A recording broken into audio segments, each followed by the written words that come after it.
My name is Katie Yates, and this is the final episode of Season 6 of the Maine Department of Inland Fisheries and Wildlife's podcast, Fishing Game Changers. In this season, I've been back in the field with our staff to learn more about what they do, why they love it, and what drives them to apply their time and talent to the Maine outdoors. Late last year, I sat down with Landowner Relations Corporal LaFlamme. He's one of two game wardens whose position is dedicated fully to landowner relations in our state. My name's LaFlamme. I'm a corporal with the Maine Warden Service and one of the two corporals in charge of landowner relations. Our primary job is managing a landowner relations program within the Department of Inland Fisheries and Wildlife. And what that consists of is basically trying to keep land open for users throughout the state, also with keeping the landowners' needs met as far as, if they're have property abused on, or if they need some assistance from us as an agency, we're the kind of the go-to guys. Our state is unique in that 94% of Maine's forest land is privately owned. Many of those recreating in our state are often doing so on privately owned land, whether they know it or not. That includes hunters, hikers, ATV riders, bikers, and even dog walkers. The list goes on and on. Maine's landowners voluntarily open up more than 10 million acres of working farms and forests. Why is the work that you do so critical for the state of Maine? That's a pretty extensive question, but what I can give you just basically the nuts and bolts of it is Maine is very unique. We're 94% privately owned, and what that means is, in the big picture of things, we promote people recreating on private property. As an agency, we license people to do so, whether it be with a hunting license or a fishing license or ATVs or snowmobiles. So we rely heavily on private landowners to keep their land open, for the greater of the whole state. So it's quite a task at times, but that's kind of the name of the game. If we look at what the state and the federal government owns in the state of Maine, it's 1.2 million acres, which is a very small portion. So it can be tough at times.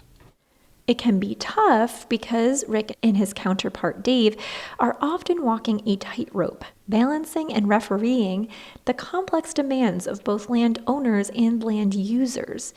Much of the work done by the Landowner Relations Program is proactive, through education and services, but some of it is resolving complaints and conflicts. So, it can be in many different shapes and forms and ways, but let's just give a hypothetical, like a landowner calls us and says, we've had some abuse on our properties, whether it be from, littering or destruction of the property by, motor vehicles or recreational vehicles, or they need signs or they need some assistance with catching the violators, or maybe possibly putting a gate up, or help, getting them linked with a club in the area that can assist them on a regular basis, or the district game warden, or the regional biologist.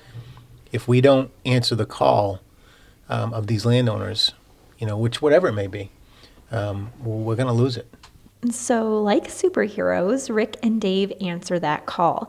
The Landowner Relations Program invests tons of time and energy into supporting landowners, mitigating issues between landowners and land users, educating the public, and working with an extensive list of partners, because there's the potential that landowners could close access to their land. Maine has an implied permission structure for land access, meaning that you do not have to get landowner permission to recreate on private property. But if landowners post their property and close it, there could be serious consequences, which is just one of the reasons why you should always get permission before going on private property. Yeah, so what's at stake there? What happens? Well, we'll just look at the recreational trail system. About 6,000 miles of ATV trails and about, I think, 15 to 17,000 miles of snowmobile trails.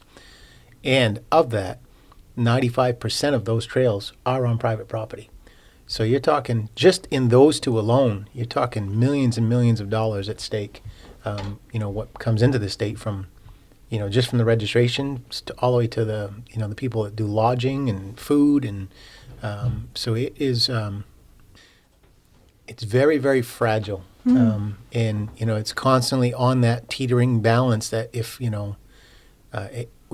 all it would take is one really big, bad storm and we could lose all of it. to me, it's interesting because it has an impact that goes beyond, someone having access to go outside. It also has an economic impact and an impact on the tourism in our state if landowners start to close down property for access. Well, absolutely. I mean, if you look at look at the license plate, vacation land. It's education, enforcement, and information, and getting that out there. So there's so many moving parts to this, and I feel honored to be a part of it. I really do. I mean, it's being the voice of the landowner for the state of Maine is a privilege. Really is. You can see both sides of it, of course, because we are sportsmen ourselves, and we get it, and we're landowners ourselves. So oftentimes finding that balance that can make everyone in a winning situation. But we got some great groups out there, great sportsmen's groups, great, recreational groups that really step up to the front line every time we ask them. And they're leading the charge for us. One of the ways Rick and Dave and these partner organizations are leading the charge is through Landowner Appreciation Day, an organized effort to clean illegally dumped litter and refuse on private property. These cleanup days yield literally millions of pounds of trash. We partner with the Maine Forest Service, and we have some corporate partners that help us every year. Kittery Trading Post, Waste Management, BDS Tire. They step up to the front lines because they know the value of keeping land open and showing the appreciation of the landowners. So we basically do like a cleanup every year. And, again, Kittery sponsors prizes, and Waste Management sponsors, numerous amounts of dumpsters. And BDS Tire, they're a great sponsor. They take all our tires. Because of the illegal dumping down on people's property. And that was the number one reason land would get shut down is litter. Really? So, yeah. And, number two is destruction property, and you kind of go down the line from there. It's a win-win for them. It's a win-win for the landowner. It's a win-win for us and any other user that wants to use the property. So. Yeah. And how many pounds of garbage have you picked up? So, yeah, that's, as of last year, we went over 1 million pounds of illegally dumped trash. We tallied it up. That wasn't including all the other cleanups we've done, throughout the year. It was over 1 million pounds of trash, and it was That's amazing. Yeah, and it was upwards of 50,000 tires. So that is a huge impact. Yeah, sitting back now, like I said, 7-8 years into it, thinking, wow, these people have done a fantastic job. People say, oh, you think you can change this just as one person? I said, no. Not just one person. I said, we have a great team here at IF&W, and we work well as a team. And if we continue to do that, we can make changes. If every person in the department took the time to do one thing like that and then pass it forward, you can make a change. Rick credits the network of organizations and individuals who make landowner relations a successful MDIFW program, dismissing that one person can make a change.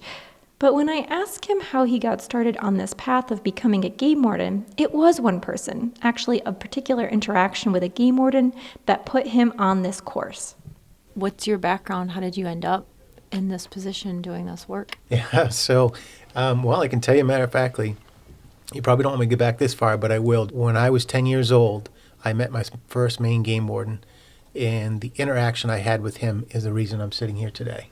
Matter of factly. Hands down, the professionalism, the personalism, everything that he stood for. When he walked away, I literally looked at my dad, and I'm 47 years old today, and I can tell you exactly what I said to him.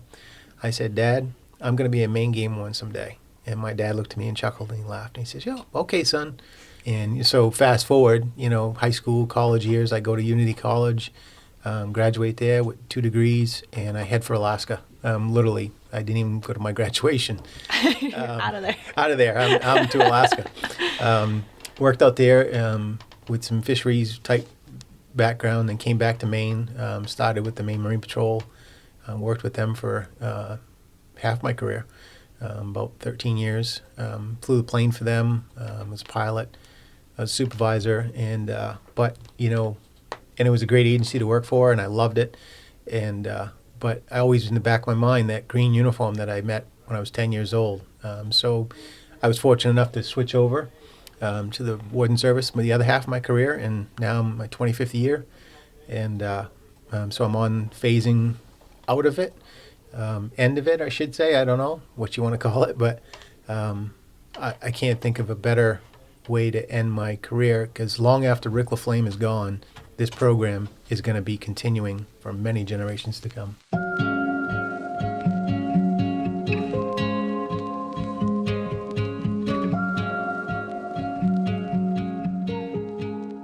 Well, I won't be back next Monday, but I hope you'll hit subscribe on your favorite listening app to stay up to date on current episodes. I do want to take a quick moment to thank everyone who helps make this podcast a success. It's been so important to me to tell the stories of Maine's outdoors and to tell the stories of people who care so much about Maine's outdoors. And this has been such a fun and fantastic way to do that. So I'm going to give a quick shout out to everyone who has sat down across from me, whether in person or virtually, so I can ask you a long series of somewhat personal questions while sticking a microphone in your face. And thanks to our I&E team, especially Emily, Courtney, and Lauren, who help craft the content of the episodes, envision future series, and deal with the outreach and advertising. I'd also like to thank our commissioner and senior staff here for listening to my crazy idea that we should have a podcast and actually letting me do it. As I finish this episode, we're at almost 50,000 downloads. So I want to thank all of you who have joined me in the field, on the track with our canine teams, sampling craft beer in the Portland Water District, chatting with hunters about their first-time hunting experiences, and learning more about moose. If you want to learn more about this series and past episodes, visit mefishwildlife.com/changers. Have a good summer.